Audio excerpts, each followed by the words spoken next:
Taong 1887 nang itinatag sa Japan ang Nippon Gaki. Sila ang pinakaunang nakapag-produce at nakapagbenta ng mga piano sa bansa.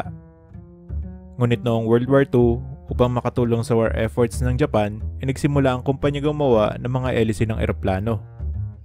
Matapos ang gera, naisip nilang masasayang lang ang mga makina na gumagawa ng propeller. Kaya nirepurpose nila ang mga ito upang gumawa ng motorsiklo. Naging successful ang Nippon Gaki sa panibagong venture, kaya ihiniwalay ito sa mother company na gumagawa pa din ng mga piano at nabuo ang Yamaha Motor Corporation. Yamaha dahil ito ang founder ng kumpanya. Fast forward to 1987, 100 years matapos ilabas ng Nippon Gaki ang pinakauna nilang instrumento, nagpalit sila ng pangalan. Gusto rin nila magpugay sa founder, kaya you guessed it, naging Yamaha Corporation ito. At iyan mga bata ang dahilan kung bakit ang Yamaha ay kilala ngayon worldwide di lang sa mga motorsiklo, kundi pati sa piano. In fact, kung titignan ng logo ng kumpanya sa mga motor, pamilyar ito sa mga musikero dahil ito ay tsurang 3 tuning forks. At noong 2015 nga nagkaroon pa ng exhibition ang kumpanya kung saan ang mga designers ng Yamaha Music ay gumawa ng motorsiklo at ang mga nasa Yamaha Motors naman ay gumawa ng drum set. Ito ang magiging topic natin ngayon. Ano-anong mga kumpanya pa ang katulad ng Yamaha na kung saan napasok ang dalawa o higit pang industriya na di ganong related at hindi aakalain. Ang lagi nating naririnig sa balita tuwing may nakakagawa ng pinakamahabang suman o pinakamalaking serving ng balut ay ang Guinness World Records. Noong 1954 pa nagtatala na sila ng mga kakaiba at interesanting human achievement sa buong mundo. Pero pamilyar din ng Guinness kung tambay ka sa mga sosyali na bar dahil may isang kilalang brand ng beer mula Ireland na may parehong pangalan.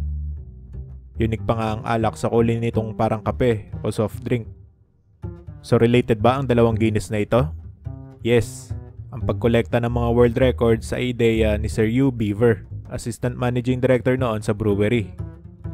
Apparently, nabuo ang idea dahil sa kawalan ng Google noong panahon nila at may kailangan siyang i-prove na fact sa isang kaibigan. Naisip niya na kailangan magkaroon ng isang reference book para sa mga simpleng trivia na ito. Ang tire company naman ng Michelin ay namamayagpag pa din hanggang ngayon bilang isa sa top suppliers ng mga gulong ng sasakyan. At kung fan ka ng chef na si Gordon Ramsay, malamang narinig mo na din na isa siya sa may pinakamaraming hawak na Michelin Star Awards gawa ng kanyang mga restaurants. Again, related ba ang dalawang ito? Again, oo. So paano napunta sa sosyal na pagkain ang maduduming gulong ng Michelin? Noong early 1900s, di pa gaanong kasikat na mode of transportation ang mga kotse. At dahil ulit sa kawalan ng Google, kaya naisipan ng magkapatid na Edward at Andre Michelin na gumawa ng travel guide ng Paris, France para sa mga motorista. Tipong magazine para tulungan ang mga babiyahe sa syudad, kung saan may magagandang tourist destinations, masasarap na kainan, at paninda din kung paano magpalit ng bagong Michelin tires kung sakaling mapudpod ang gamit mo kaka-travel sa Paris. Nakita agad ng magkapatid ang potensyal ng Michelin Guide. Mas binigyan pansin nila ang mga restaurants all over the city. Maging ang star rating na ginagamit hanggang ngayon ay sa kanila din nagsimula at may relasyon sa pagbiyahe.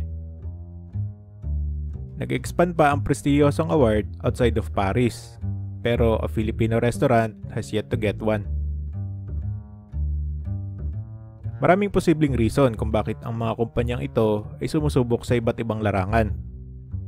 Merong ilang korporasyon na nagme-make sense naman kung bakit, tulad ng General Electric. Nakikita ko lang ang logo nila noon sa mga bumbilya na kinakabit sa ref. Pero with a name like General Electric, di nakakagulat kung meron din silang X-ray machines, MRIs, wind turbines, at jet engines. Samantala, may mga iba talagang pag-iisipin ka muna kung paano sila napunta sa iba't ibang market. Eto tanong, saang produkto mo madalas nakikita ang logo na ito? Ako sa post-it notes. Pero baka ikaw ay nakita mo ito sa Scotch tape o baka sa Scotch Brite. Kung may papel de liha o sandpaper, tingnan ang likod at malaki din ang chance na makita mo ang logo. Sa mga nagtatrabaho naman sa industrial setting o pabrika, ang mga PPEs tulad ng goggles, hard hats at gas mask ay makikita din ito. Ultimo nga mga diskettes at cassette tapes noon pinasok ng kumpanya. At nito lang nakaraang pandemya, ang naging pinakamabentang produkto nila ay ang N95 mask na naimbento ng kumpanya noong 1970s. Another example ay ang German company na Bosch na nakilala sa kanilang spark plugs ng sasakyan. In fact, sinasabing sila ang largest automotive part supplier of any kind sa buong mundo. With this info, di siguro shocking kung meron ding market ang kumpanya sa power tools. I'm sure nakakita ka na ng Bosch brand na power saws, electric drills o grinders. Easily recognizable pa nga ang signature color nitong blue-green. Ang mas nakakapagtaka siguro ay nung pinasok din nila ang market ng mobile phones. Sa katotohanan, ang Bosch cellphone ang isa sa mga unang nakapasok noon dito sa Pilipinas bago pa magka 3210 ang Nokia. Pero ang personal favorite ko ay ang British company na Virgin, founded by Sir Richard Branson and Nick Powell. Nabalitaan mo pa siguro nitong 2023 na si Branson ay nakapag-travel sa dulo ng atmosphere sakay ng isang space plane na pagmamay-ari ng Virgin Galactic. Layunin nitong mas maging accessible ang space travel sa mga ordinaryong mamamayan.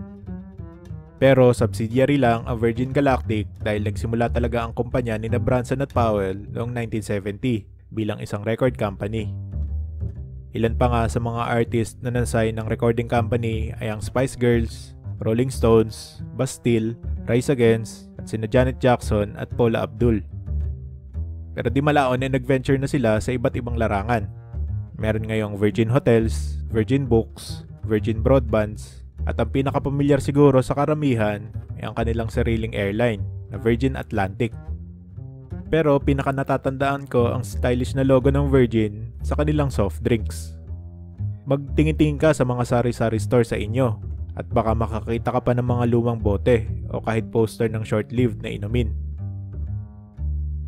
Tulad naman ng Yamaha meron pang mga ibang korporasyon na nag-shift ang atensyon para tulungan ng gobyerno sa kanilang war efforts.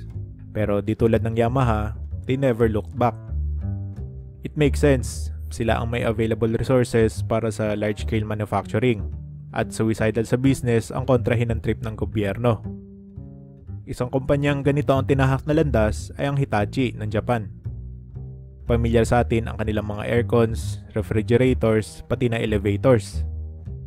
At baka nakakita ka na din itong mga construction equipments nila tulad ng cranes at excavators.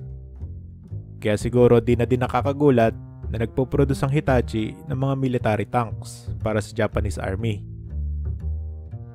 Kung mahilig naman mag-bowling, malamang pamilyar sa'yo ang AMF sa AMF Puyat.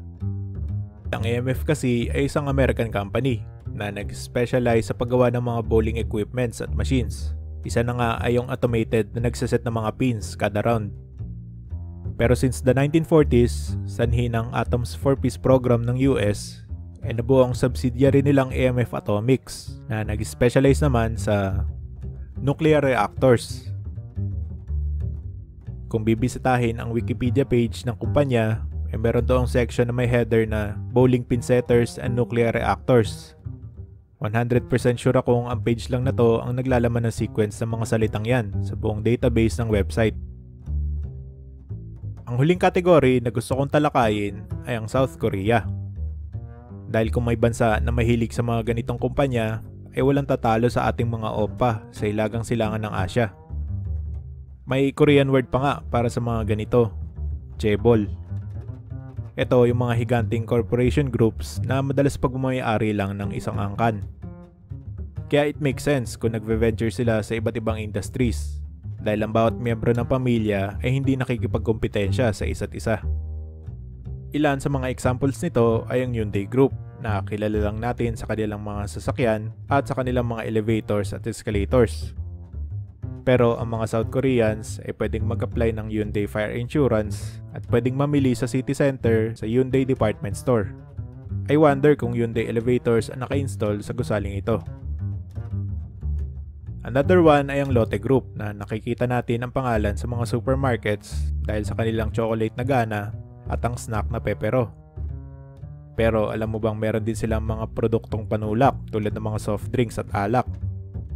Samantalang ang Lotte Chemicals ay nagpo-produce ng ethylene, polyethylene at polypropylene. Let's just hope na magkalayo ang pabrika nito at ng sa Pepero.